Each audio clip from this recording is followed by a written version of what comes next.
قل أعوذ برب الناس হে নবী, তুমি বলো, আমি আশ্রয় চাই মানুষের মালিকের কাছে, ملك الناس আমি আশ্রয় চাই মানুষের আসল বাদশাহর কাছে, إله الناس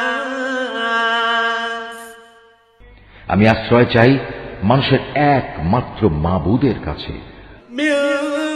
شر الوسواس الخناس আমি আশ্রয় চাই কুমন্ত্রণা দানকারীর অনিষ্ট থেকে,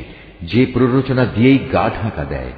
الذي يوسوس في صدور الناس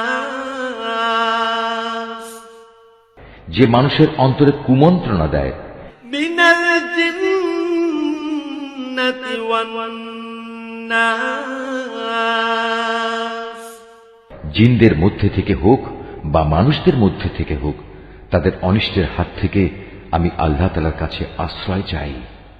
صدق الله العظيم।